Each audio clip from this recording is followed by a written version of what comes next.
Que Dios te bendiga. Feliz domingo de resurrección. Gracias por estar ahí. Gracias por no faltar a esta cita de todos los domingos.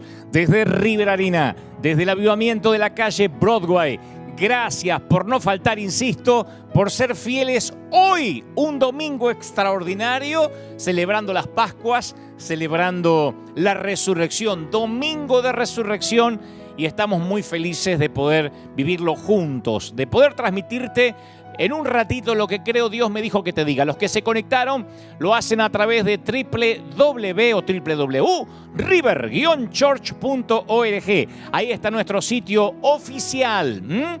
Ahí está river-church.org. Otros tanto, como digo, cada domingo, porque el público se renueva, lo hacen a través de nuestro sitio de Facebook oficial. Y ahí también estamos transmitiendo en este domingo festivo tan especial, viviéndolo con la familia. Y si no, nuestro canal oficial de YouTube, al que siempre te pedimos que les pongas like. Así, de ese modo, los videos se hacen mucho más virales, se mueven los algoritmos, llegamos a más gente y este mensaje queda en esta cápsula del tiempo maravillosa llamada Internet. Gracias por estar ahí. En un ratito te voy a transmitir lo que creo Dios me dijo que te diga. Hasta el último hombre se llama el mensaje de hoy. Hasta el último hombre. Y creo que en un domingo como hoy tan especial, el mensaje también tiene que ser especial. Dios nos tiene que hablar de un modo tan singular como lo ha hecho cada domingo. Pero hoy tenemos un servicio diferente a los que veníamos teniendo, porque quisimos celebrarlo de una forma que Dios nos pudiera preparar el corazón aún mucho más de lo que lo hace cada fin de semana. Quiero que ahora disfrutes conmigo una selección de temas que hicimos, de canciones que cantamos, celebramos y adoramos en Buenos Aires, en el Estadio Monumental de Núñez, en River Plate. Fuimos 3 veces a ese estadio, 3 veces maravillosas, donde las veces que Dios nos llevó, cada vez fue mejor, cada superclásico fue extraordinario. El más reciente fue en el 2013, no digo el último porque el último todavía no ocurrió, el más reciente, en el 2013. Y cuando uno ve estas imágenes de lo que te voy a mostrar ahora, uno puede meterse en ese río no solo de gente, de esos 90.000 jóvenes que pululaban el estadio, sino uno se puede meter en un río de adoración que, a pesar de que el tiempo ha pasado, uno puede sentir esa atmósfera. Eso es lo que nos llamaba la atención cuando lo preparábamos. Esto ocurrió, que conste, en el 2013, ya hace varios años. Y sin embargo, uno puede sentir de una forma tan fuerte la presencia de Dios, lo que ahí se vivía. Y los temas tienen que ver justamente con este domingo de resurrección. Preparamos el corazón, nos preparamos para adorar primero con el aleluya, después vamos al Monte Calvario y desde allí el Señor nos va a seguir preparando nuestro alma, nuestro ser, para que nos transmita lo que considero Él ha puesto en mi corazón y que como cartero te voy a decir en un ratito nada más. Llama a papá, llama a mamá, dile hoy, o a tus seres queridos, a la suegra, porque todo el mundo va a recibir hoy, y diles: Dios nos va a hablar en un ratito, ya nada más que pasen estos temas musicales. Y estos temas musicales son, insisto, para meternos en el río de la adoración. Esto ocurría en River Plate, en mi querido Buenos Aires, hace muy poco tiempo atrás, y quiero que lo disfrutes conmigo. Y ya, en un segundo, bueno, en unos minutos, estamos directamente de parte del corazón de Dios para que este mensaje nos pueda llegar a lo profundo del alma. No te vayas, ya venimos. ¡Maravilloso! ¿Todavía estás ahí? ¿Todavía prestando atención? Yo creo que estos momentos que uno los ve así, parece que pasaron hace añares, porque hoy es casi imposible ver tanta gente junto. Por lo menos desde que ha comenzado la pandemia no hemos podido ver una multitud así, ni siquiera en un concierto, en un evento público. Pero es increíble lo que podía sentirse y todavía se puede sentir. Y queríamos compartir esto porque traspasa la pantalla e, insisto, va preparando nuestro corazón en este domingo de resurrección. Si te acabaste de conectar, estamos transmitiendo en vivo nuestro servicio dominical en este domingo de Pascuas tan especial, y en un ratito te voy a transmitir el mensaje hasta el último hombre. No te muevas de ahí. Sigue llamando a tus seres queridos para que no se pierdan lo que Dios nos hablará en momentos. En cuanto a el proyecto Honra, Misión Graneros, el domingo que viene te vamos a seguir mostrando los distintos países. Ya llegó el material de México, ya llegó el proyecto Honra de Argentina. No vas a poder creer lo que pudimos hacer en las villas miserias de Argentina. Te lo vamos a mostrar, Dios mediante, a partir de la semana que viene. Hoy decidimos tener este servicio especial de alabanza y adoración. Cuando termine este servicio a las 6 de la tarde, bueno, una hora después que termine, poco después de una hora, vamos a estar transmitiendo nuestro programa en CNN Radio AM 950, como siempre, a las 6 de la tarde. Y como desde aquí siempre te cuento cuál va a ser el invitado, hoy voy a hablar con el querido Yokoi Kenji, tremendo colombiano japonés, motivador, con un humor fabuloso. Yo sé que lo conoces a través de las conferencias de YouTube. Voy a ver cómo me va hoy. En un ratito voy a charlar con él en vivo a las 6 de la tarde y puedes escucharlo en directo en cnnradio.com.ar desde tu computadora o bajándote la aplicación a tu celular. Yokoi Kenji en un ratito. Ahora sí, cambiamos el clima porque recién adorábamos, ¿no? Desde el Estadio River. Ahora venimos aquí al River Arena. Y desde River Arena vamos a recordar esos coros maravillosos. Claro, nosotros una vez al año tenemos lo que llamamos la cadena de los 7 días. 7 días, de lunes a domingo, donde nos reunimos todas las noches y luego cerramos el domingo por la mañana en nuestros 2 servicios dominicales. Lo hicimos durante muchos años. 7 días unidos por distintas peticiones, 7 días clamando, 7 días sin cortar la cadena, 7 días donde la gente no falta y esto se llena a full, no cabe un alfiler. Y los 7 días comenzamos con fiesta, con alabanza y recordamos los coros clásicos, los viejos coritos. ¿Se acuerdan cuando los pastores de antes decían, cantamos unos coritos? Estos son los coros maravillosos, o algunos, que solíamos cantar en la cadena de los 7 días. Y como hoy es domingo de resurrección y es fiesta, vamos a disfrutarlo así. Cadena de los 7 días, esto ocurría con estos coros maravillosos y tras esta alabanza ya viene el mensaje. Mira, que en 1957 publicó su poema más famoso titulado No estoy saludando, sino ahogándome. De hecho, alguna vez hice un mensaje con ese título, ¿no? No estoy saludando, sino ahogándome. Y el poema, de apenas unos 12 versos, presenta a un hombre revolcándose en la marea, gesticulando frenéticamente, pero que no logra la ayuda de las personas que caminan por la orilla. Y la gente lo ve, pero asumen que está simplemente saludando. Así que continúan su camino, hasta le devuelven el saludo, cortésmente, dejando que se ahogue. Y este mensaje es justamente para los que parece que están saludando, pero que en realidad se están ahogando. Los que de lejos uno podría considerar que les va bien, pero en realidad se están hundiendo. Porque convengamos que a veces cuando agitamos nuestra mano con entusiasmo, no siempre estamos diciendo ¡hola! A veces puede significar socorro, me estoy hundiendo.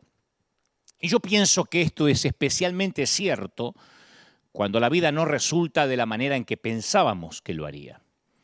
Tal vez comenzamos nuestras vidas cristianas con grandes sueños, con altas aspiraciones, con una fe ferviente, pero en algún punto del camino nuestros sueños se desmoronaron, nuestras aspiraciones fueron aplastadas y nuestra fe se disipó en un abismo. Y esas expectativas aplastadas pueden hacernos sentir desesperados, sin esperanzas, heridos. Igual que en el calendario la vida también tiene sus estaciones, sus temporadas. Bueno, no es precisamente igual que el calendario, porque el calendario es predecible y sigue un orden. El martes viene después del lunes, diciembre llega después de noviembre y el invierno sigue después del otoño, por lo general. Pero la vida no funciona así. En la vida las temporadas pueden cambiar en una hora o en apenas un momento. Las estaciones pueden cambiar con un mensaje de texto, con una llamada telefónica a altas horas de la madrugada. y no contamos con un sistema de advertencia temprana para los problemas, los infortunios o las tragedias. Y la mayoría de las veces nada ni nadie nos alerta antes de que un problema nos caiga desde un cielo que parece azul y despejado. Yo no sé si leíste alguna vez el Salmo 88, pero posiblemente no encuentre las palabras de este salmo en un cuadro colgando en la pared de alguna sala, ni vas a encontrar las palabras del Salmo 88 luciéndose en una calcomanía, en la heladera, en la nevera, en el auto, porque este salmo de lamento, que así se le conoce, hasta le da mala reputación a los otros salmos del lamento. O sea, si bien es cierto que la mayoría de esos cánticos comienza con algún tipo de súplica, de oración desesperada, normalmente terminan en adoración, o por lo menos con un poco de esperanza. Pero ese no es el caso del Salmo 88, porque comienza con una súplica de ayuda. Día y noche clamo delante de ti, dice el salmista. Llegue mi oración a tu presencia. Inclina tu oído a mi clamor. Pero uno lee todo el Salmo y no encuentra al final del cántico, no sé, un poco de alabanza, esperanza o siquiera un diminuto rastro de luz. El escritor describe la ira de Dios pasando por encima de él y los terrores del Señor rodeándole y oprimiéndole.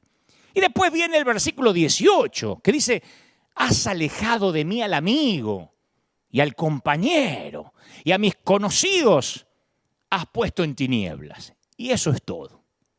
Fin del Salmo. Punto.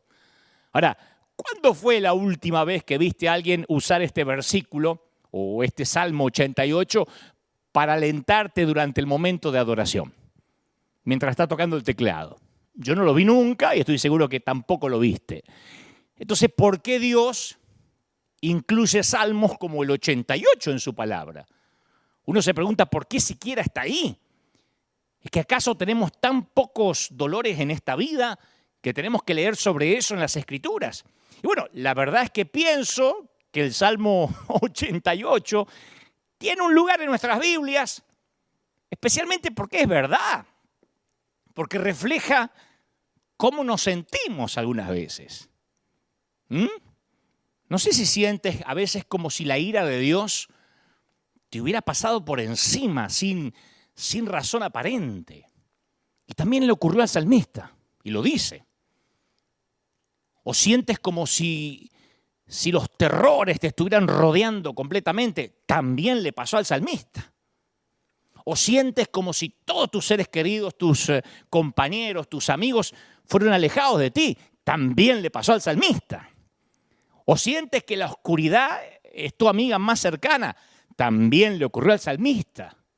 Entonces, antes de comenzar a transmitirte lo que creo Dios me dijo que te diga, yo quiero que reconozcas que Dios sabe que esos sentimientos que tienes existen y que Él escogió honrarlos al incluir un registro de ellos en su santa palabra.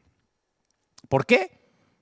Bueno, porque esas son las palabras que pueden algún día salir de nuestros propios corazones, como le pasó al salmista, si es que ya no lo hicieron. Entonces no cometas ese error tan común de tratar de negar tus sentimientos o sentirte culpable y condenado por tenerlos. Si bien no te aconsejo que te revuelques en esos sentimientos, pero te sugiero que no los escondas, que no huyas de ellos. Recuerda esto, Dios ve que estás agitando tus brazos y Él sabe muy bien que no estás saludando. Él sabe que te estás hundiendo. Y como el mejor de los salvavidas, Él ha visto muchísimos brazos agitándose en la tempestuosa marea de la vida. Yo recuerdo a Moisés. Moisés decía, y si así haces tú conmigo, yo te ruego que me des muerte y que yo no vea mi mal. En Números 11:15. Job le dice, ¿por qué me sacaste de la matriz? Hubiera yo expirado, ningún ojo me habría conocido jamás. En Job 10:18. David dice, ¿qué provecho hay en mi muerte cuando descienda a la sepultura? ¿Para qué viví? En el Salmo 39. Jonás, ahora pues, oh Jehová, te ruego que me quites la vida, mátame. Jonás quería la eutanasia celestial. Y dice, porque mejor me es la muerte que la vida. Ahí está en Jonás 4:3. Elías, porque uno dice, bueno, Jonás era desobediente a la orden divina. Elías, basta ya, oh Jehová, quítame la vida. Otro que pide la eutanasia. Porque yo no soy mejor que mis padres. En Primera de Reyes 19:4 está esta oración. Y ahí está, registrada. Esas oraciones registradas en la palabra. Los discípulos, maestro, no te estamos saludando, nos estamos hundiendo. En Marcos 4:38, Pablo, pues fuimos abrumados sobremanera, más allá de nuestra fuerza, de tal modo que perdimos la esperanza de conservar la vida, dice en 2 de Corintios 1:8. Estaba tan abrumado que ya ni queríamos ni vivir y hasta perdimos la esperanza de que íbamos a respirar. Ustedes dicen, bueno, o vos decís, bueno, pero toda esta gente estaba rota, toda esta gente es gente que en un momento dudó de su fe. Jesús, Dios mío, ¿por qué me has desamparado? Mateo 27:46. O sea, el Señor sabe lo que es estar herido, lo que es estar ahogándose. Es la iglesia quien a veces lo ignora y por eso duele tanto. Yo recuerdo cuando era chiquito, cuando era un niño, la primera vez que alguien me regaló un rompecabezas con la figura de un gran castillo. Creo que fue el único rompecabezas que tuve. Eran caros en los tiempos que yo era chiquito, ¿no? Y me acuerdo que le pregunté a mi madre, mamá, ¿vos crees que alguien rompió las piezas a propósito? ¿O crees que ya estaban las piezas rotas y las usaron y aprovecharon para hacer un rompecabezas? Esa fue mi pregunta infantil. Tenía como, no sé, 1000 piezas. Y yo no sabía si alguien las había dividido a propósito o alguien había aprovechado las piezas rotas. Y mi mamá dice, no, está hecho a propósito. Primero hacen un inmenso dibujo del castillo y luego lo recortan en muchas piezas para que puedas volver a armarlo. Y yo nunca olvidé esa frase. Está hecho a propósito. Entonces, hasta el día de hoy, pienso en todas las piezas rotas en mi vida y en las vidas de los que me he encontrado en este peregrinar cristiano en el ministerio. Y le he preguntado a Dios, Padre, ¿tú orquestas la ruptura de nuestras vidas a propósito? ¿O simplemente nos invitas a que traigamos a ti todas las piezas que ya estaban rotas? Y mientras que pienso en mi pregunta, comienzo a formularme otras. ¿Importa acaso? Digo, la respuesta va a ser que nos relacionemos con Dios de una manera distinta dependiendo de lo que nos diga. Una cosa es amar a Dios cuando pensamos que Él es el quien repara nuestras piezas rotas, el que viene y arregla el lío que hicimos con nuestras vidas. Pero ¿y si fuera Él el que permite y hasta participa en el rompimiento? Yo sé que ahora mismo me está mirando mucha gente herida. Me está diciendo, no me digas que Dios permitió esto. Yo sé que hay mucha gente herida. Y las oraciones son muy similares a estos héroes de la fe que te mencionaba recién. ¿Por qué Dios no cambia el corazón de mi esposo? Si Dios detesta tanto el divorcio, ¿por qué no me ayuda a reconstruir nuestra relación? En todas estas oraciones se percibe manos arriba, brazos agitándose, no estás saludando, te estás ahogando. Escucha Dios mis oraciones. ¿Se va a morir mi papá? Y las mujeres que luchan contra la infertilidad también hacen sus preguntas, lo mismo aquellos que luchan por la falta de trabajo o están batallando contra una enfermedad crónica. Otros, ya adultos, siguen tratando de superar las heridas del abuso, la negligencia, el abandono durante la niñez. Sin importar cuál sea la aflicción, las preguntas a fin de cuentas suenan igual.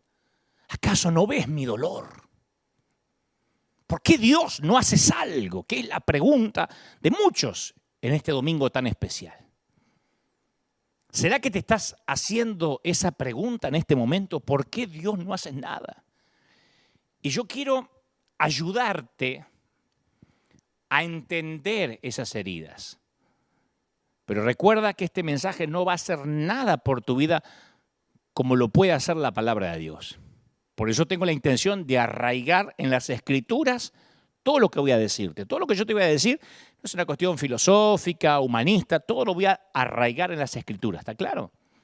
Porque yo estoy muy consciente que hay heridas que son grabadas en nuestro alma desde que somos pequeños y la arrastramos desde años, aunque hayamos conocido a Cristo. Como dijo alguien por ahí, las viejas heridas tienen una memoria repugnantemente buena, pero también tienen unas destrezas interpretativas pobres. Y a veces eso evita que entiendas lo que pasó en realidad durante tu niñez. ¿Viste que los chiquitos parecen ver y escuchar todo? Tienen 3, 4 añitos y ya están con el radar así, oyendo y viendo todo lo que pasa en la casa, pero con frecuencia interpretan incorrectamente la información que reciben. Y ahí llegan a las conclusiones equivocadas. Por ejemplo, cuando el matrimonio de sus padres llega a su fin, inevitablemente los niños interiorizan y personalizan lo que ocurrió. Entonces el nenito empieza a pensar, ¿se habría quedado papá en casa si yo hubiese mantenido mi cuarto arreglado? ¿Será que él no se hubiese ido de casa si yo me hubiese ido a bañar todas las noches? ¿Se fue mamá porque no la ayudaba con los quehaceres de la casa? Sí, seguro que fue mi culpa. Claro, uno dice, bueno, pero de adulto uno sabe que no. Sí, pero esas marcas van quedando. Y yo he contado infinidad de veces, nuestra congregación lo sabe, porque aparte es mi historia, que cuando mi mamá se moría de cáncer, que luego por providencia divina llegamos al Señor y ella fue sanada y Dios me la regaló 40 años más. Pero cuando ella se moría literalmente con cáncer, yo apenas tenía unos 6 años, 5 años y medio, 6. Y en cierta ocasión hasta recuerdo dónde fue. En un caminito, en un senderito que iba desde la casa hasta el galpón. Mi padre estaba completamente borracho porque vivía ebrio para ese entonces. Y me dijo, si no te hubiésemos parido, tal vez mamá estuviera sana ahora. Porque se decía que el embarazo le había complicado el cáncer o se lo había despertado de alguna forma, ¿no? Lo que decían los médicos en ese tiempo.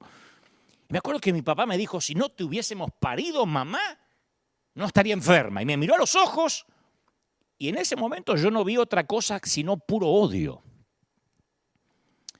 Y yo amaba a mi viejo. Y en mi mente de niño, él no estaba equivocado, porque él me conocía. Lo que significaba que si él me decía eso es porque había algo terrible en mí, que yo había sido el culpable. Así que por muchos años decidí que nunca más iba a permitir que alguien se acercara a mí lo suficiente para ver lo que mi papá había visto. Y esta mortal estrategia también afectó mi relación con Dios, porque no solo me ensimismé en mi propio mundo, sino que tampoco dejé que Dios accediera a él. Y traté de ser un perfecto cristiano superficial para que Dios nunca viera en mí nada que provocara que me mirara con odio como me había mirado mi papá o que me dejara de amar. Porque yo no iba a poder soportar aquella mirada de mi papá terrenal en los ojos de Dios. Y a mí me escribe mucha gente que lucha con una imagen distorsionada de sí mismo, usualmente por sucesos que ocurrieron en el pasado. Que no podemos decir, ya está, el Señor perdonó el pasado, déjelo atrás, porque somos adultos, pero también somos el niño que alguna vez fuimos. Entonces algunos temas se repiten constantemente. Mi madre me decía que yo era una estúpida y ella tenía razón porque yo daño todo lo que toco. Por eso fracasé en mis 2 matrimonios. Mi esposo es un abusador, pero yo me lo merezco porque yo atraigo ese tipo de hombres. Cuando me miro en el espejo, todo lo que veo es una mujer gorda o un hombre gordo que no merece que lo quieran. ¿Me voy a quedar soltero, soltera para siempre? ¿A quién le va a gustar casarse conmigo? No puedo tener hijos, creo que Dios me está castigando por las cosas que hice en el pasado. Sin lugar a dudas, las viejas heridas tienen buena memoria. Y de hecho, a veces esas viejas imágenes son tan poderosas que nos comienzan a transformar físicamente en lo que pensamos. Pero fíjate que el que vive con esas amarguras, muchas veces el exterior, su cuerpo, es un reflejo de su espíritu interior. La vida carente de gracia empieza a envejecerte, a encorvarte. Cuando no sientes que vives por la gracia de Dios, cuando no te sientes favorecido, te empiezas a envejecer mal. Yo aprendí que quien es llamado por Dios lleva bien sus heridas. Las cicatrices tienen su belleza especial, que yo conté muchas veces que siempre oculto mi mano derecha, que me corté los dedos en la carpintería y mi mano no es muy bonita, así que yo siempre en las conferencias de prensa, cuando la cámara está cerca, trato de ocultar mi mano derecha. Es un instinto de tomar el micrófono con la mano izquierda, a pesar de que soy diestro. Pero me estoy acostumbrando, me estoy reconciliando con mis heridas. Y creo que así pasa en la vida espiritual. El verdadero llamado nunca oculta sus cicatrices, porque sabe que sus cicatrices son la historia de su vida. Quien no tiene ninguna herida no peleó nunca una batalla. De hecho, yo suelo desconfiar de quien no lleva heridas. Ese creyente perfecto, ese pastor o apóstol que parece que es un superhéroe de Marvel, a mí me produce desconfianza.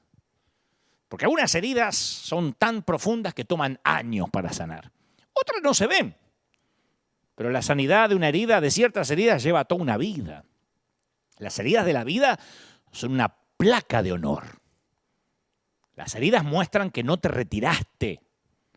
Tus heridas muestran que no te rendiste.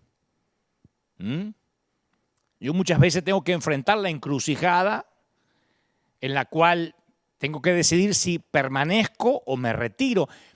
Especialmente cuando algún colega, algún hombre de Dios falla. En su moral, en su integridad. Viste que la mayoría ni siquiera quiere que le saquen una foto con esa gente. Son los nuevos leprosos, los nuevos infectados. Y en nuestro mundo evangélico la meta es no quedar pegados con el herido, ¿no? Te sacaste una foto con ese que justo que cayó. Hacer todo lo posible para que la sangre del herido no nos salpique. Pero Dios me ha dicho, el verdadero soldado permanece donde otros se retiran. Lo diré otra vez, el verdadero soldado permanece donde otros se retiran.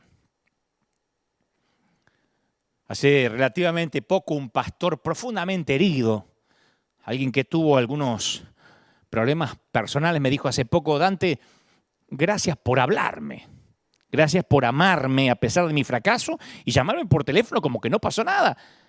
Y él me dice algo así como: mira, la mayoría se aleja del fuego y vos corres hacia el fuego. Claro, porque ahora yo no lo hago porque soy más bueno que el resto, yo lo hago porque voy a adelantarte en unos minutos más qué es lo que me lleva a hacer eso. Hay un dicho triste dentro de la iglesia cristiana evangélica, y es que somos el único ejército que abandona, y ojalá quedara ahí la frase, ojalá fuera abandonar los heridos, que abandona y remata a sus heridos. El único ejército. Especialmente cuando se trata de ciertos pecados. No sé, habría que socialmente investigar por qué. No sé por qué en la iglesia tratamos a veces el divorcio como si fuera el pecado imperdonable del Espíritu Santo. O el adulterio y la homosexualidad como una sentencia de muerte, ¿no? No obstante, aplaudimos al reo que se convierte, al drogadicto que llega a los pies de Cristo y puede contar su testimonio libremente, pero el cristiano que cae, ¡pac!, le damos el tiro de gracia, lo rematamos ahí. Hay un término militar que se llama fuego amigo, que me lo contó un militar, dicho sea de paso. El fuego amigo puede que sea una de las cosas más desalentadoras, desagradables de un ejército. Fuego amigo, aunque suene cordial, es un contrasentido, porque es cuando en medio de la confusión de una batalla, un soldado es muerto por alguien de su propio batallón. Sucede muchas veces, de manera que no es intencional. Y siempre es muy triste, especialmente cuando se lo tienen que contar a los familiares de la víctima. ¿Vos te imaginás a un padre cuando recibe el telegrama o la noticia de que su hijo murió en batalla, pero no por el enemigo, sino por un soldado que era su amigo, que se le disparó el fusil, que le explotó una granada, que no se dio cuenta, que lo confundió? Entonces es triste cuando vemos fuego amigo dentro de la iglesia, especialmente cuando no es por accidente, que es peor. Cuando hay dolo, cuando hay intención. Cuando a veces las personas justificadas por una arrogancia espiritual sienten que tienen el derecho a dispararle al otro y de juzgar la vida de otro. Pues ¿sabes que David mencionó esto cuando estaba recordando el ataque de un enemigo? Él lo menciona en los Salmos 55. Él dice que si fuera su enemigo, su adversario, el que lo atacaba, él lo podía entender. Pero David dijo que la traición más grande fue cuando el ataque vino por un amigo. Y en los versículos 13 y 14 David dice, antes íbamos a la casa de Dios juntos. Tomábamos la comunión en la casa de Dios juntos. Caminábamos en celebración y ahora tú que fuiste mi amigo, eres quien me hace la herida, la traición más profunda. Entonces yo pregunto siempre, es una pregunta que llevo hace años conmigo, ¿por qué en la iglesia, y a modo de autocrítica, porque yo pertenezco a la iglesia también, por qué en la iglesia somos tan desleales? ¿Por qué tenemos tan pocos códigos de honor entre soldados? Esto no es tapar pecado, esto no es condonar la doble vida de nadie. Es entender que tenemos un solo enemigo y no está sentado en la congregación y tampoco está en la congregación de la esquina ni pertenece a otra denominación. No tenemos que permitir el fuego amigo dentro de la congregación, los tiroteos amistosos, las guerras santas. Porque qué fácil es criticar cuando alguien famoso, ¿no?, o popular cae. Decimos, bueno, es que la vergüenza que trae la iglesia, pero mirá el corazón del rey David, que cuando cayó su atormentador, que la Biblia narra que estaba poseído por demonios, el rey Saúl, a quien entre paréntesis David no quiso tocar porque dijo, Dios me libre de tocar al ungido, David rasgó sus ropas cuando Saúl murió. No celebró. El enemigo que lo tuvo proscripto, lo tuvo fugitivo en el desierto por años, ahora estaba muerto y él no celebró, lloró. Segunda de Samuel 20, exclama David, ¿cómo han caído los grandes? ¿Cómo han caído los valientes? Y luego hace una aclaración, no lo digas en Gad, no lo digas en Gad. Se nos pasa por alto este detalle, no lo digas en Gad. ¿Cómo han caído los valientes? No lo digas en Gad. A mí me resulta conmovedor este pedido. Porque ¿por qué David diría, no lo digas en Gad? Claro, porque Gad era una ciudad de filisteos. Acuérdate que Goliat era de Gad. Y lo que David lamentaba es cómo el mundo se burlaría por la caída de los valientes, la caída de los grandes. No lo digas. No está queriendo tapar que Saúl había perdido la gracia y el favor de Dios. Simplemente no se quiere regocijar en eso. No quiere ser él el que dispare el tiro de gracia a Saúl. Recuerda, es más fácil sanar a un soldado herido y devolverlo a la batalla que entrenar a un nuevo soldado. Ni te quepa duda. Siempre es más fácil reconfortar, restaurar a un soldado herido y ponerlo de nuevo en las líneas enemigas antes que entrenar a alguien nuevo, a un novato. Seamos un pueblo restaurador. Pero porque Dios es un Dios restaurador, se nos tiene que pegar. Entonces vuelvo a lo que veníamos. Cuando estás en tu punto más bajo, en medio de tus pruebas más dolorosas, ¿algún otro soldado de tu mismo ejército te dijo cosas hirientes y sentiste que era como un tiro de gracia? ¿Alguien pronunció palabras vacías, carentes de consuelo y te ofreció consejos inútiles, sin sentido, te mandó a orar cuando ya no tenés palabras para orar, cuando ya no tenés más lágrimas que derramar. Hay mucha gente deprimida en el pueblo cristiano. Hay mucha gente sufriendo depresión, tristeza profunda. Y dentro de nuestra iglesia hay un estigma con respecto a cualquier tipo de enfermedad que involucre la mente. O sea, lo demás lo entendemos, pero cuando algo involucra la mente, o estamos tristes y la tristeza no se va por varios días, ya decimos, está endemoniado. Está atormentado por un demonio. Y cuando caes herido en el campo hostil, pareciera que hay gente que tuviera la obligación de dejarte saber lo enojado y lo desilusionados que están con tu vida. ¿Viste que hay gente que dice, no voy a descansar hasta decirle la desilusión que me ha causado? Nadie lo mandó.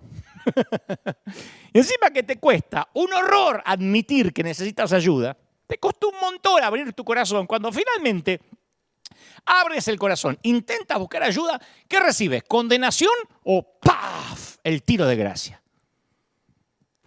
Y el tiro de gracia viene disfrazado de frases como tiene que haber algún pecado en tu vida, busca bien. Tal vez ese bebé se te murió porque hiciste las cosas mal y Dios se lo tuvo que llevar. Espanto. ¿Cómo se le puede decir a una mamá algo así? Ni los mundanos dirían una cosa así. No tienes suficiente fe. Eres una vergüenza para el ministerio. Si fueras cristiano no tomarías tantas pastillas. Los cristianos no necesitamos medicamentos. Tenemos que leer la Biblia. Y ahí viene, que alguna vez lo predicamos, la fatídica frase, algo habrás hecho. Y lo peor es cuando te lo dice un líder. Cuando te lo dice un pastor. Esto te está pasando porque te fuiste de mi congregación, porque no quisiste mi cobertura, porque te fuiste por la ventana y no pediste, no sé, la bendición sacerdotal, lo que sea. Entonces te vas con una carga que después empiezan las tormentas de la vida y dices, Dios me está castigando, estoy pagando lo que hice mal. Tras toda la amargura que tienes, se te suma la culpa. Como una vez dije, y lo digo rápidamente por si alguien no escuchó aquel sermón, hay una gran diferencia entre el sufrimiento que la mayoría de nosotros padece, un infarto, el COVID, el virus, un divorcio, una enfermedad, a los castigos que había en el Antiguo Testamento. En el Antiguo Testamento el castigo seguía a las advertencias repetidas contra un comportamiento específico. De hecho, todos sabemos que para que un castigo sea eficaz, se necesita un vínculo claro con la mala conducta.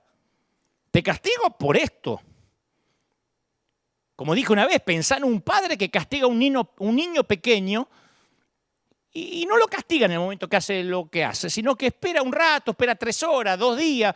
Sería de poca utilidad para los padres que se acerquen por atrás sigilosamente mientras que el nene está jugando, ¡pac! Y lo golpeen sin explicación. Tomá, para que aprendas. Si el nene no sabe, hasta una mascota se malenseña así, porque no sabe ni por qué la están castigando. ¿Qué produce un comportamiento así de los padres? Y un niño neurótico, no un niño obediente, porque no tiene idea por qué se lo está castigando. Entonces, cuando uno va a los ejemplos bíblicos de sufrimiento como castigo, se ajustan a un patrón. Que te quede claro esto, lo estoy repitiendo porque siguen las cartas, siguen los correos electrónicos. Ay, ¿será que porque me fui de la iglesia, porque no estoy tomando la Santa Cena, ahora me enfermé? No. El dolor viene después de mucha advertencia clara de Dios. Si metiste la pata, no estarías preguntando por qué te pasa lo que te está pasando.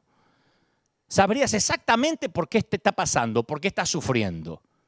Ahora, pregunto, ¿vino tu sufrimiento personal empaquetado con una explicación clara de Dios? Tu papá morirá de COVID porque te lo advertí hace 1 año, durante cada semana, todos los días. Si no es así, si estás confundido, Dios no es así, pero estoy hablando metafóricamente, ¿no? Es una hipótesis. Pero si no es así, es porque esto que te está pasando no es ninguna reprimenda de Dios. Cuando Dios habla es claro. Yo soy padre y cuando hablo soy claro. No hablo de manera que no me entiendan lo que quise decir, de modo que cuando castigue no me entienda que estoy castigando. Entonces, a ver, nadie escoge a propósito enfermarse mentalmente, ni sentirse abrumado, deprimido, depresivo. Pero al final, es Dios quien corta el castillo, hace miles de piezas y produce ese rompecabezas. ¿Y sabes por qué? Para que durante el armado te liberes del temor de los hombres. Te liberes del temor a lo que los demás puedan decir de ti. Te liberes del miedo a abrirte. Te liberes a ser vulnerable, el miedo a que te conozcan tal cual eres. Eso es lo más maravilloso que nos puede pasar en la vida, la mayor libertad. Eso es ser millonario. Que te importe un cuerno lo que digan los demás. ¿Sabes cuándo se aprende? Cuando tenés que juntar los pedazos con Dios. Cuando tenés que armar tu vida de vuelta con Él. No te importa nada lo que digan los demás. Yo no puedo dejar de pensar en Elías. Cuando en su peor momento, bueno, tal vez era el mejor momento porque había desafiado a los profetas de Baal, pero después se transforma en el peor momento cuando una tal Jezabel lo amenaza de muerte. Y la Biblia narra que Elías llega a unos arbustos, se sienta a su sombra, y si uno no conoce el resto de la historia, piensa, ¿qué tipo de oración esperaríamos que hiciera un hombre como Elías?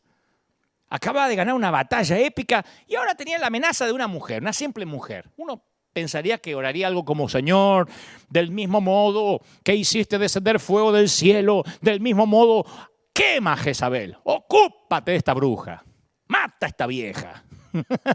Esa es la oración que yo esperaría. No, se sienta bajo el arbusto y ora pidiendo muerte. Quiere la eutanasia. Estoy harto, Señor, quítame la vida. No soy mejor que mis antepasados. Y luego se acostó debajo de un arbusto y se quedó dormido. Claro, Elías quería dormir y no despertarse más. Por la mañana no quería la misma vida de la que había huido. A mí me conmueve la respuesta de Dios a la condición frágil de Elías. Porque hoy la oración de Elías, la actitud de Elías sería la diana del antagonismo, juicio, condenación. Hoy la oración de Elías o esa actitud sería considerado indigno del liderazgo. ¿Sabe qué se hace con Elías en nuestras filas hoy? A un soldado así, se lo remata mientras duerme. Un balazo en la cabeza. ¿Te querés morir? Te vas a morir. Yo te hago el favor. Yo te lo mando. Y después exponemos el cadáver de Elías en las redes, con muchos videitos de YouTube, contando cómo fue, que cayó y se deprimió, para darle comida a los buitres carroñeros.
Elías sería juzgado por su falta de fe, condenado por sucumbir a su depresión, ridiculizado por llorar como una marrana debajo del árbol.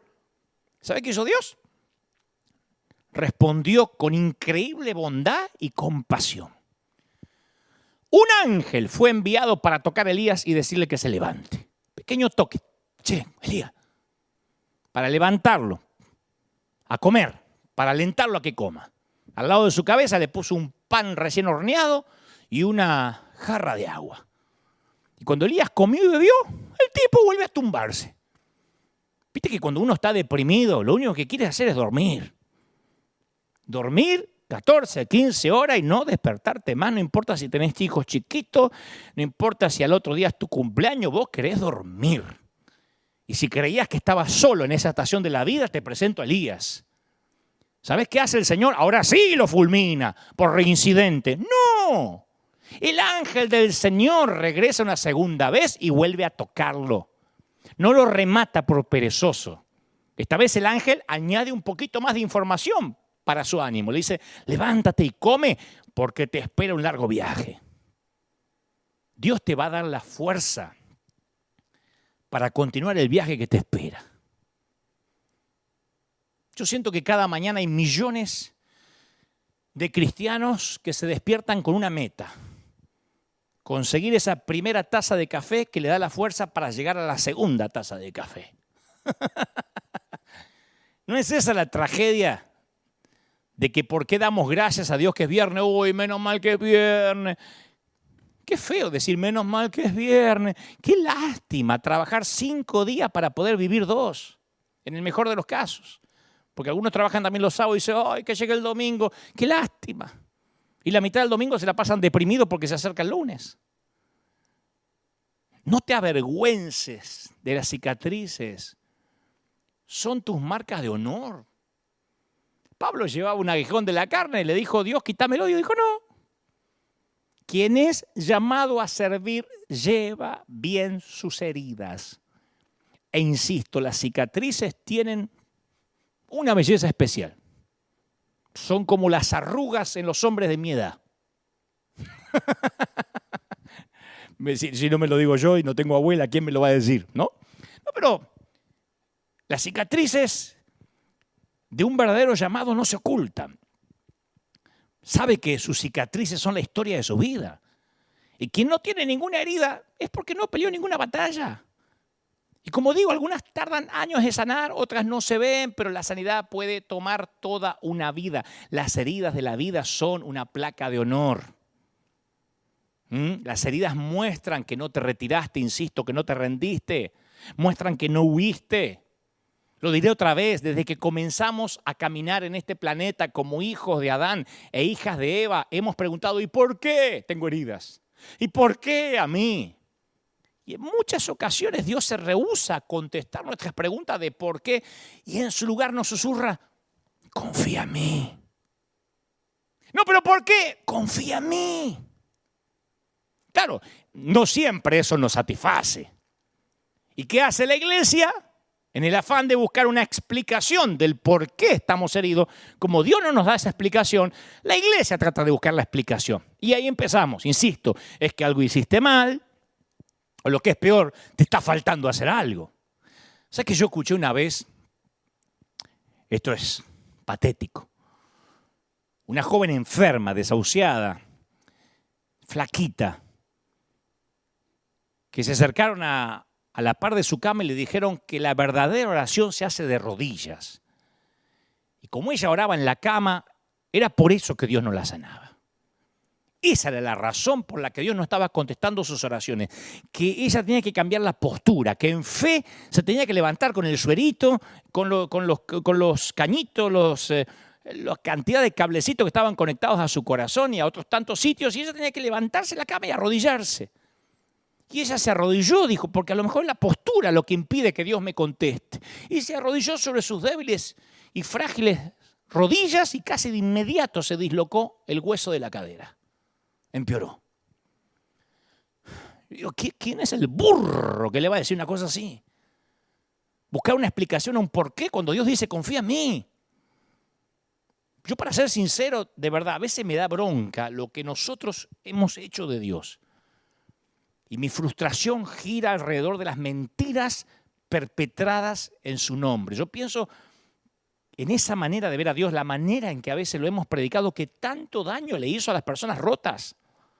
¿A cuánta gente dañó esa fórmula de si tienes suficiente fe, confiésalo y reclámalo? Claro, lo confiesa, lo reclama, no se sana.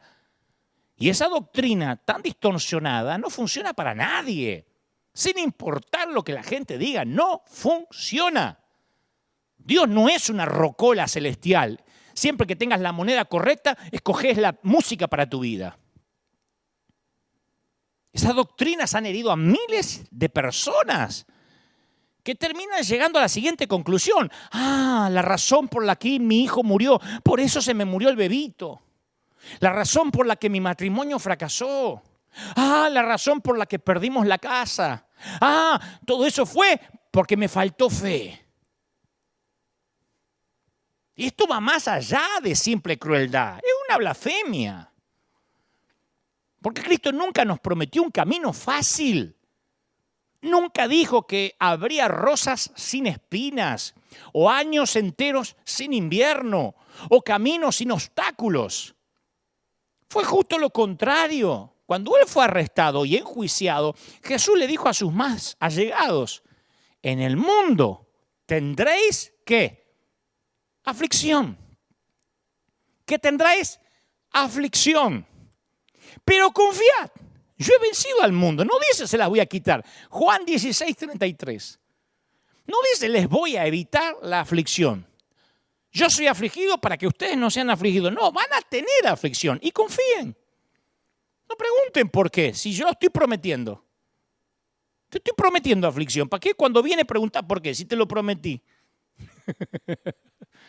Esa es una promesa que muchos no quieren hacerle repetir a la gente en las congregaciones. No vas a escuchar en toda tu vida a un líder decir, dígale al que está a su lado, Jesús te dice, vas a tener problemas. Diga conmigo, voy a tener problemas. ¡Aleluya! Confiese, voy a tener problemas, como dijo Jesús. ¿Por qué no lo repetimos si lo dijo Jesús?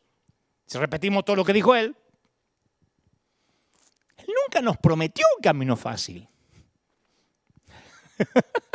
Lo que Cristo sí promete es su presencia, su paz, en las noches más oscuras, en las batallas más largas. O sea que hace un tiempo atrás estábamos viajando, fuimos a África, Uganda. Tenemos allí unos orfanatos que sostenemos y unos niñitos que hemos adoptado y subimos a un pequeño bus, a un pequeño autobús que nos iba a llevar 2 horas de camino a donde se encuentran los orfanatos, no sin antes llegar hasta la orilla de un río y después el último tramo se hace a través de una lancha a río Traviesa, ¿no? La cosa es que el chofer se distrajo, un lugareño, y se alejó 1 hora del camino. O sea que teníamos, en teoría, 2 horas para llegar y este se alejó 1 hora para el otro lado, por un sendero espantoso, de tierra, de pozo. Nunca en mi vida brinqué tanto dentro de un autobús. Y cada hoyo en el sendero parecía más grande que el anterior y en varias ocasiones, ¡pum!, daba la cabeza contra el techo. Bueno, a la larga llegamos a las lanchas, pero bastante magullados, estropeados, escupiendo polvo. Y así es como yo veo este camino en el que estamos andando. El camino de la vida puede ser muy, muy, muy escabroso. Y sin embargo, este tipo de jornada nunca fue el plan original. Dios diseñó un camino sin obstáculos para nosotros, pero el desvío fuera del huerto del Edén nos llevó a través de desiertos, de montañas traicioneras, de ríos embravecidos y finalmente hasta una cruz en una colina. Pero es el camino a casa. De eso estoy completamente convencido. Es el camino a casa. Yo le decía al chofer, hay que pasar por estos pozos y sí, es el camino al destino. Yo creo que cuando lloro, Dios atrapa cada lágrima. Yo creo que cada dolor tiene su propósito y no es un desperdicio. Y Dios ha prometido que hasta de las peores tragedias resultará algo bueno. Yo estoy convencido que no has vivido ni un momento en tu vida sin que hayas sido amado. ¿Cómo te ama el Señor? Y sí, los desvíos suelen levantar bastante polvo. En algún otro momento vamos a hablar de los desvíos, de esas rutas indirectas, ¿no? En algunos momentos todavía podemos ver hacia dónde vamos y a veces el sendero parece que desaparece porque el polvo lo tapa todo, pero Dios dice, yo estoy al volante.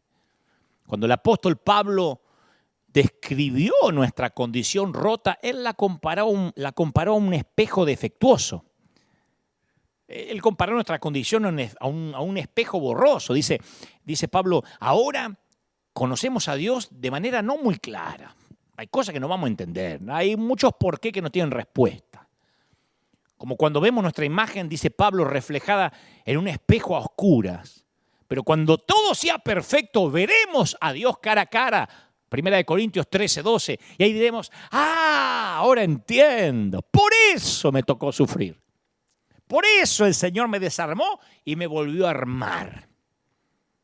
Una de las lecciones que más he aprendido es que Dios está mucho más interesado en quiénes nos estamos convirtiendo antes que en lo que estamos haciendo. Claro, es un lindo concepto, pero cuando estamos en medio de la tormenta, es difícil aferrarse a esos pensamientos, ¿no? Hace poco predicaba un mensaje titulado Heridas de vida y yo le dije a la congregación una frase que oí de alguien, maravillosa, que de hecho la tengo escrita en todos sitios, en mi escritorio, en el automóvil. En servicio del amor, solo los soldados heridos pueden servir. En el servicio del amor, solo los soldados heridos pueden servir. Fíjate vos qué declaración tan poderosa. Y yo me pregunto, ¿qué tal si ese quebranto, si esas noches sin dormir, es un regalo divino? Vos decís, ¿pero qué clase de regalo? Sí, un misterio que solo vamos a entender completamente cuando estemos en la eternidad, del otro lado del sol. ¿Qué tal si nuestras heridas más profundas son justo lo que Dios necesita para que su misericordia fluya a otros a través de nuestras vidas? En lugar de pensar que hice mal, esto de Satanás, esto porque me salí de la cobertura, ¿qué tal si en lugar de tratar de arreglarnos a nosotros mismos, nos presentamos rotos como somos para que Dios nos use? Y vos decís, sí, pero estoy muy roto. Y bueno, algunos de nosotros hemos pasado tanta angustia, hemos tolerado tanto dolor implacable que pensamos, no, yo estoy deshecho para servir. Apenas me puedo levantar por las mañanas y vos me decís que tengo que servir. Mirá, yo no tengo ningún deseo de empujarte, mucho menos de avergonzarte o de provocarte cargos de conciencia para que salgas a alcanzar las personas heridas que te rodean. Estoy dándote este mensaje para ayudarte a abordar tu quebranto, para que puedas una vez más ver la luz de Dios, para que cuando te vea la gente agitar las manos se dé cuenta que no estás saludando, que te estás ahogando. Así que lo que menos pienso es encargarte con otro, tienes que hacer esto o aquello, porque añadiría más al gran peso que ya llevas sobre tus hombros. Nunca fue mi intención, desde que comencé este mensaje. Pero permitime esta sugerencia. A mí se me ocurre que puede que seas la persona, la única, que tenga la capacidad de meterte en el campo hostil hasta traer a casa el último hombre, hasta el último hombre. En tu familia, en tu empresa, en tu oficina, puede que seas la única persona que puedas ir hasta el último hombre.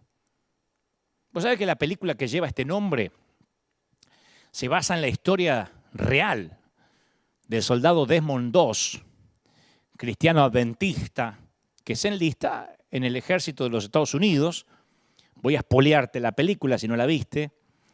Y durante su infancia tiene una pelea con su hermano que estuvo a punto de matarlo y a partir de ese momento él le da un nuevo sentido al mandamiento no matarás.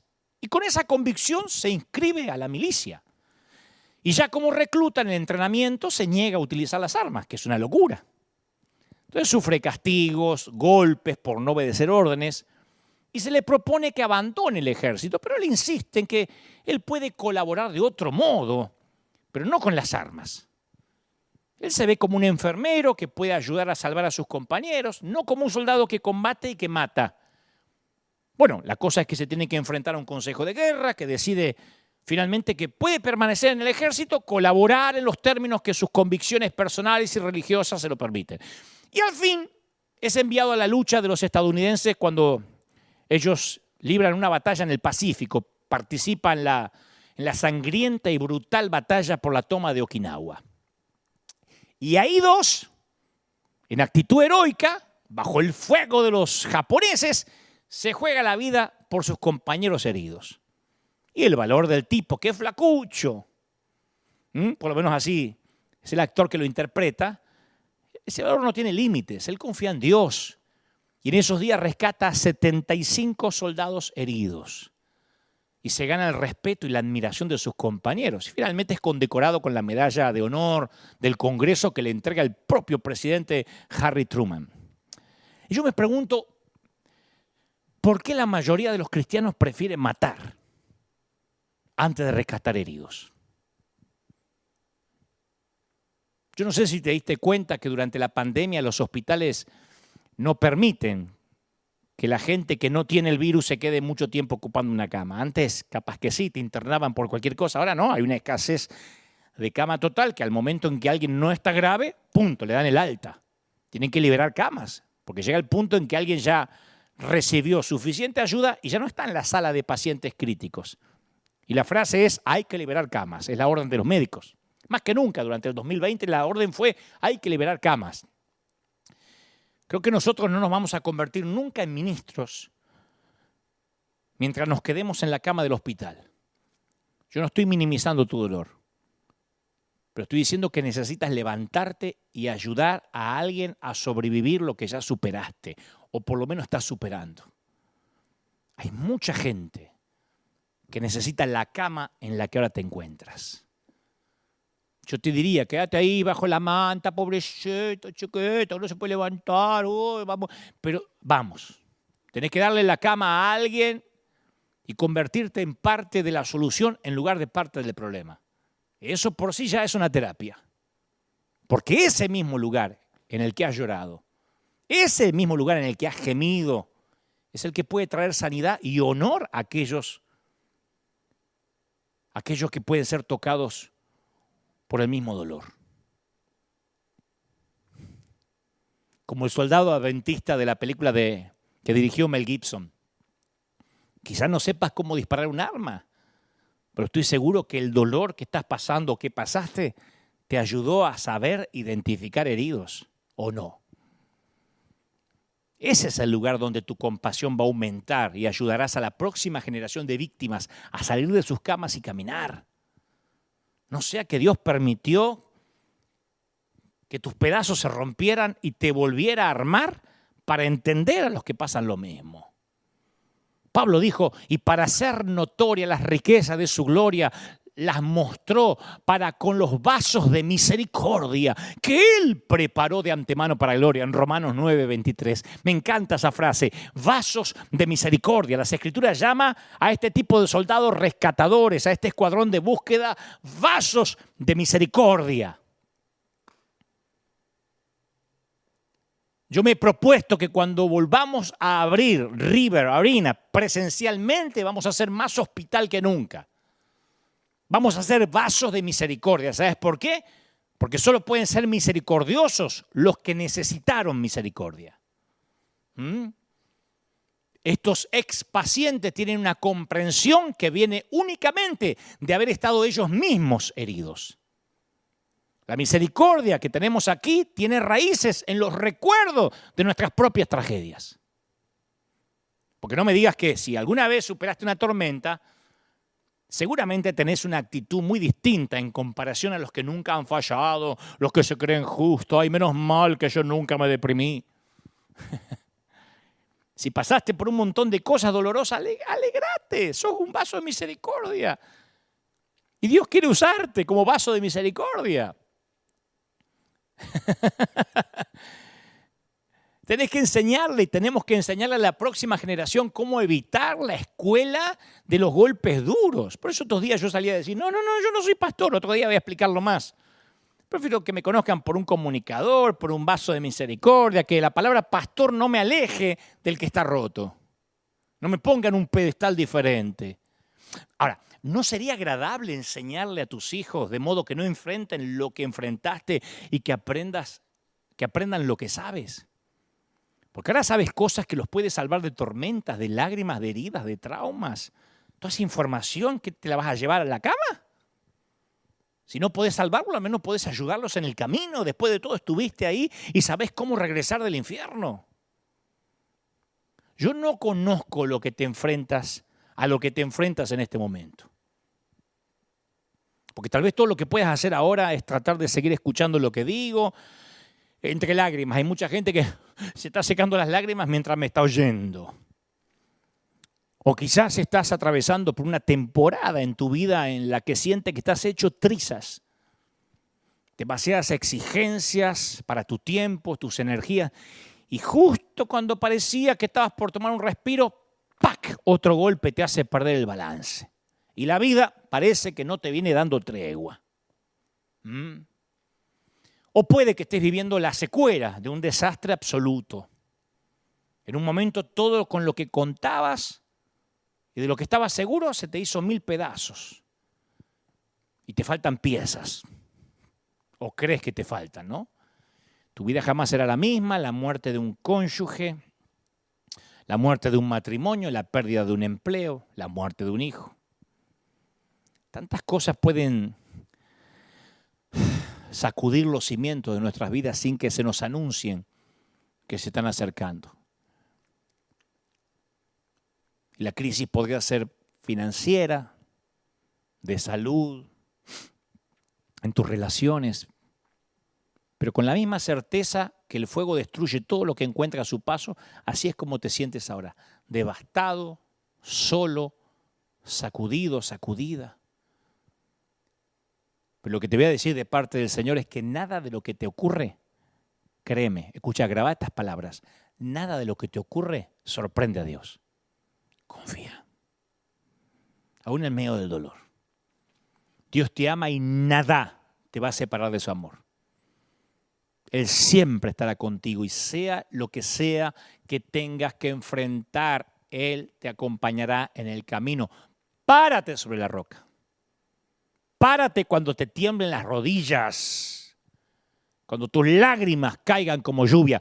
Si eres hombre, llora como macho, pero párate. Párate cuando todo se te desplome, querida dama. Yo sé que puedes. Has parido hijos. Cualquier hombre se desmayaría por el dolor que has tenido que pasar. Así que sé que tienes lo que hace falta para pararte. Jesús mismo se para a tu lado. Siempre. Vamos. Yo escuché la historia de una dama que estaba tan herida que se inscribió en un campamento con la esperanza que Dios le hable. 3, 4 días internada en medio del bosque con otra gente. Y ahí conoció a muchos como ella que le contaron que en los momentos más oscuros de sus vidas descubrieron que Dios estaba ahí, muy cerquita del suelo, pegadito de aquellos que están rotos. Y dice que ella lloró desde el primer día, desde que llegó. Yo digo siempre que no es coincidencia que Dios haya puesto nuestros conductos lacrimales en nuestros ojos. El dolor tiene que ser visto. Si Dios hubiese querido que ocultáramos el dolor, las lágrimas saldrían por otro sitio. Pero si salen por los ojos es porque el dolor tiene que ser visto. La cosa es que finalmente el último día del campamento le entregaron a cada uno de los participantes un palillo de madera y le explicaron cómo iba a ser el resto del ejercicio esa noche. Tenían que imaginarse que estaban en un barco que se estaba hundiendo y no había suficientes botes. Y cada uno tenía que confiarle su palillo a la persona que viviría para marcar una diferencia en el mundo. En otras palabras, cierren los ojos, hay solo un bote y solo se puede salvar una persona de ustedes. No se pueden salvar a sí mismos. Ya se conocieron durante este campamento a quién le entregarían su palillo para que esa persona se salve. Ella estaba rota, estaba débil, así que le dio su palillo al que estaba al lado. Pero cuando abrió los ojos a sus pies, vio un montón de palillos de madera, como 100 y pico. Casi todos los que estaban en el campamento le habían puesto el palillo a sus pies. Ella diría después, todos querían que yo ocupara un lugar en el bote. Y ella dijo, no los quiero, porque no me queda nada para dar. Yo no tengo nada para dar. ¿Viste cuando uno está tan herido que dice, ya no tengo nada para dar? ¿Viste? A mí me ha pasado muchas veces que digo, yo no puedo dar más, ya está. Capaz que me venís siguiendo hace muchos años, me decís, vos Dante, no, hubo un momento que no puedes dar más y siempre estás hablando. Un montón de veces que yo ya no sé qué dar. Esta mujer dijo, no tengo más nada para dar. ¿Sabe qué le dijeron? Te elegimos porque solo alguien que estuvo tan herida podría marcar una diferencia en el mundo comprendiendo a aquellos que sufren. Cuando estudio las vidas de aquellos que han preguntado los por qué más punzantes en todas las escrituras, yo puedo ver un hilo de esperanza entretejido a través de cada uno de ellos. Job, un hombre justo, diezmado por una tragedia tras otra, le hizo a Dios decenas de preguntas. Y terminó diciendo, hasta ahora solo había oído de ti, pero ahora te he visto con mis ojos, de oídas te había oído. Me retracto de lo que dije y me siento en polvo y ceniza en señal de arrepentimiento. David, a pesar de saber que Dios lo había escogido para gobernar Israel como rey, todos sabemos que terminó siendo perseguido, fue a vivir en una cueva como fugitivo. ¿Sabes qué dijo? Que todo lo que soy alabe al Señor, que nunca olvide las cosas buenas que hace por mí. Él perdona mis pecados, sana mis enfermedades, Salmo 103:2. Me redime de la muerte, me corona de amor y de misericordias. Pablo, golpeado y naufragado, apedreado, dijo, y estoy convencido que nada podrá jamás separarme del amor de Dios. Y escucha esto, ni la muerte, ni la vida, ni ángeles, ni demonios, ni nuestros temores de hoy, ni nuestras preocupaciones de mañana, ni siquiera los poderes del infierno pueden separarnos del amor de Dios. Ningún poder en las alturas ni en las profundidades. De hecho, nada en toda la creación podrá jamás separarnos del amor de Dios que está revelado en Cristo Jesús, nuestro Señor, le dice a los Romanos capítulo 8:38. Entonces, mi mente humana no puede entender las maneras de Dios, pero yo confío en su corazón. Yo he tenido que pelear una difícil batalla para entender ese oasis, ese lugar de descanso. ¿Vos sabés que Dios nunca respondió a las preguntas de Job? De la misma forma que tal vez nunca responda a las tuyas de este lado de la eternidad. Pues ¿y por qué? ¿Por qué se me murió? ¿Y por qué me enfermé? ¿Y por qué perdí la casa? ¿Y por qué me divorcié? Mira, por cada por qué que alguna vez haya desgarrado en dos tu corazón, recuerda que Dios nos regaló el domingo de resurrección. Pues ¿y eso qué tiene que ver? Aquella primera mañana de Pascua, hace tiempo atrás, que hoy recordamos, Dios introdujo un nuevo porqué en nuestra jornada. Un porqué. Dios también se dio el lujo de decir por qué. Dios se dio el lujo de decir por qué. Dice, yo también voy a decir por qué. Pero este es el porqué más glorioso de todos. Este sí te lo podés grabar. ¿Por qué buscan entre los muertos al que está vivo? Él no está aquí, ha resucitado. Lucas 24:5. Alguien tiene que decir amén. ¿Por qué lo buscas entre los muertos? Qué maravilloso, ¿por qué? Te lo cambio por todos los tuyos. Y si Él ha resucitado, te invito a sumarte al escuadrón de búsqueda. Vamos, capitalicemos nuestras heridas para internarnos en territorio hostil y busquemos a los soldados heridos en combate. Nadie como vos para observar a los que levantan la mano y darte cuenta que no están saludando, que en realidad se están ahogando, que aquel matrimonio finge ser feliz, pero que no lo es. Que aquel muchacho finge ser un adorador, pero está luchando con pornografía. Que aquella muchacha finge que disfruta su soltería, pero sus noches de soledad se hacen cada vez más intensos. ¿Quién puede reconocer eso? Vamos. Carguemos los cuerpos heridos sobre nuestros hombros y llevémoslos a casa. Te propongo que volvamos a ser el ejército que se conozca por la manera en que nos amamos unos a los otros, como dijo el Señor. Y por cierto, a propósito de la película, para terminar, a mí me fascina recordar ciertas escenas, pero me voy a despedir con 4 de ellas. Una de ellas es cuando el soldado 2 finalmente salva a 75 compañeros heridos y el capitán pregunta: ¿quién hizo esto? 2, el cobarde, señor. Y luego el capitán lo mira al soldado y le dice: lo siento, te juro que todo lo que vi fue ese chico flaco. No sabía quién eras. ¿Sabes? Hiciste más que cualquier otro hombre al servicio de este país. Nunca me equivoqué tanto con alguien en mi vida. Espero que algún día puedas perdonarme. Esa frase me hace preguntar si los ateos algún día dirán algo así de nosotros. La segunda escena es cuando todo el pelotón, que hace unos días detestaba a 2, le hacían bullying. Ahora no quieren subir a la montaña, no quieren ir a la batalla sin él. Y el capitán lo convence y le dice: ¿sabes? Tienes que ir. Muchacho, los demás no son como tú, pero sí creen mucho en lo que tú crees. Y lo que hiciste allá puede que sea un milagro. Y quieren un poco de ese milagro. Así que vamos, alístate. No subirán sin ti.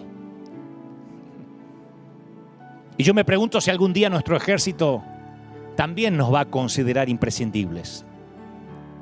Sueño con que no quieran entrar en batalla si no estamos todos entre las filas. La tercera escena es cuando ese mismo capitán no entiende por qué el escuadrón no sale a la misión de inmediato. Y le dice: ¿qué demonios están esperando? Esperamos, señor. ¿Esperan qué? Que el soldado 2 termine de orar por nosotros, señor. Algunos ni creían en Dios, pero ahora no querían ir a la batalla sin que el flacucho orara por ellos. Y yo me pregunto si el día que dejemos de rematar heridos de nuestro propio ejército será el día en que nuestras oraciones cobren algún valor para el inconverso.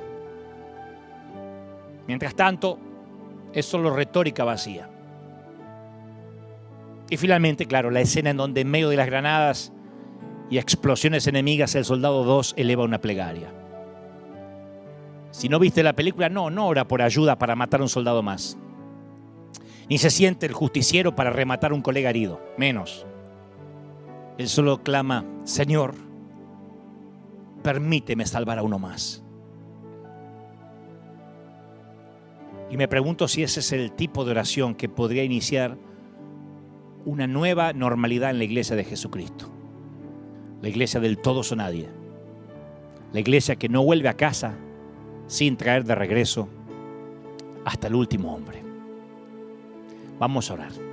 Padre, gracias por los que ahora, hasta este momento, han escuchado este mensaje que traté de transmitir conforme tú me lo has dado. No he agregado ni he quitado nada a lo que considero es tu revelación, pero sé que hay mucha gente quebrada, llorando del otro lado. Enjuga esas lágrimas. recógela en copas de plata o de oro. Anótalo en el libro de memorias que menciona el profeta Malaquías. Graba en el corazón de la gente que está viendo ahora que tú los amas tanto. Señor, yo he hablado torpemente al único sitio que puedo llegar, que es el intelecto. Pero tú has llegado al corazón del público, al alma de la gente. Sana, impacta, imprime esta palabra con el sello de tu espíritu.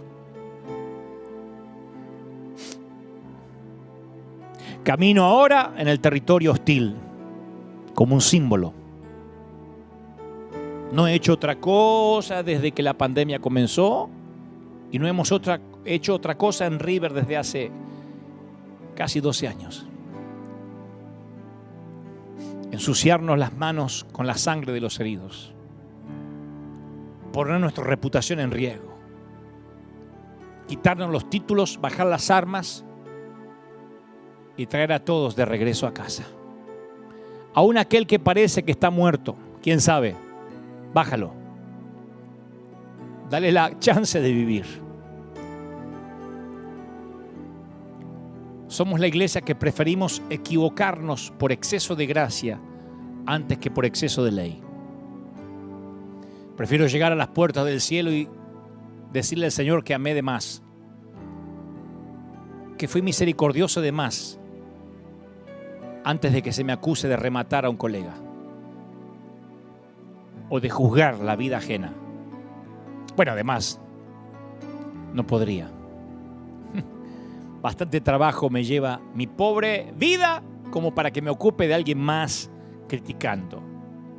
Y cuando digo pobre, no es que sea miserable, es que es una vida corta, es una vida pequeña comparado con la eternidad, con la riqueza de la eternidad. Oro por los que están del otro lado ahora, secando sus lágrimas, despidiéndose de sus camas. Vamos, párate de pie al lado del Señor. Nadie como tú para entender el dolor ajeno. Oro por los que la depresión ha sido tan profunda que apenas pudiste digerir estas palabras, pero sé que el Espíritu Santo las ha grabado a fuego en tu corazón. Vamos, oro por ti. Oro por los que están en el frente de batalla, los cargo en mis hombros y los llevo a casa. Siempre le digo a nuestra congregación, y se los repito ahora, donde quiera que estés, no solo la familia que se congregaba aquí, sino aquellos que se han unido a esta gran iglesia de distintas partes del mundo o en los 5 continentes. Se supone que soy tu líder. Estamos juntos en esto. Y no te dejaré atrás. Te llevaré a casa. Vamos a casa. Vamos a recuperarte. Oro por todos los que regresarán a casa. Donde quiera que estés. Oro por los que ahora se están reincorporando para una nueva batalla. Oro por los pastores, por los queridos consiervos que han caído. Cuando digo han caído, han tropezado, como Jesús con la cruz. Se han sentido avergonzados, culpados. No estoy justificando lo que hiciste. Digo, el ejército te necesita. Y tú estás allí como Rambo en la segunda película, retirado, diciendo esa no es mi guerra, no es mi batalla, fracasé. Pero el Señor me mandó a buscarte, a decirte que tienes que reincorporarte. Que solo quien conoce las selvas, los collados, las aristas del terreno como tú, es quien puede traer de regreso a los rehenes, a los heridos. Te necesita el Señor. Necesita gente rota como yo y como tú. Te ama el Señor. Si estás por primera vez, no importa si eres católico, adventista, ateo, musulmán, judío, testigo de Jehová, te ama el Señor. Y si nunca te invitaron a recibir a Cristo en tu corazón, recíbelo ahora. Dile al Señor que quieres que entre en tu vida, en tu corazón, que se quede a morar contigo y que anote tu libro en el libro de la vida. Te bendigo hoy más que nunca, domingo de resurrección. Bendigo tu vida, soldado del escuadrón de búsqueda en combate contra las filas invasoras. Gracias por estar ahí, iglesia. No aflojen, gracias por ser fieles, gracias por sembrar, gracias por su semilla, gracias porque nos estamos transformando en esa iglesia que rescata a los que habían quedado tirados por allá y los habían dado por muertos. ¿Qué van a estar muertos? Vamos a reinsertarlos en este ejército victorioso. Que Dios te bendiga. Firme como talón de oso. Te veo aquí, Dios mediante, dentro de 7 días. Disfruta lo que queda de domingo de resurrección. Y acuérdate, ¿por qué buscas entre los muertos al que está vivo? Chau, que Dios te bendiga. Los dejo con la placa final. Nos vemos pronto.